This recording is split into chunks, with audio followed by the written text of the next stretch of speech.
રહ્યા છો શિનોર સમાચાર ન્યૂઝ. હું છું એન્કર અર્પિતા પટેલ. હવે જોઈએ અગત્ય સમાચાર.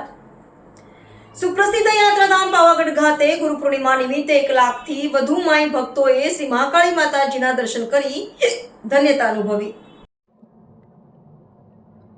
51 શક્તિપીઠ પૈકીના એક મહત્વપૂર્ણ શક્તિપીઠ ગણાતા સુપ્રસિદ્ધ યાત્રાધામ પાવાગઢ ખાતે ડુંગરની ટોચ પર આવેલા ઐતિહાસિક વિશાળ અને વૈભવી મંદિરમાં બિરાજમાન શ્રી મહાકાળી માતાજીના મંદિરે આજરોજ ગુરુ પૂર્ણિમા નિમિત્તે 1 લાખથી વધુ માઈ ભક્તો ઉમટી પડ્યા હતા, જ્યાં શ્રી મહાકાળી માતાજીના દર્શન કરી ધન્યતા અનુભવી હતી.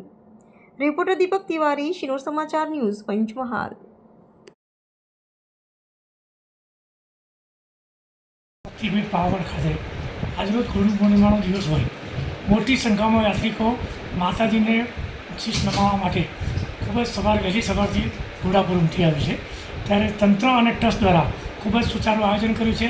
યાત્રિકોને કોઈપણ જાતની તકલીફ ન પડે અને શાંતિથી માતાજીના દર્શન થાય તે માટેનું ખૂબ જ સુંદર આયોજન કરવામાં આવ્યું છે.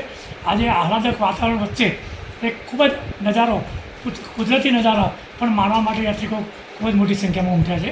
સાથે સાથે ગુરુ પૂર્ણિમા હોય પોતે પોતાના ગુરુને મળી અને માતાજી સમક્ષ શીશ નમાવવા માટે યાત્રિકો આવી રહ્યા છે. તેવા સંજોગો જોવામાં આવે તો તંત્ર દ્વારા ખૂબ જ માણસોને આવવા માટે કોઈ તકલીફ ન પડે તેવાની વ્યવસ્થા કરી છે.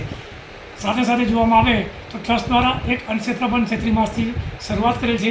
એ અન્નક્ષેત્રમાં પણ ખૂબ જ યાત્રિકો મહાપ્રસાદનો લાભ લઈ રહ્યા છે. સાથે સાથે સવારમાં ચા અને નાસ્તાનો પણ પોતે મહાપ્રસાદ તરીકે લાભ લઈ રહ્યા છે. નામ વિનોદ વરિયા, ટેમ્પલ ટ્રસ્ટી પાવાગઢ.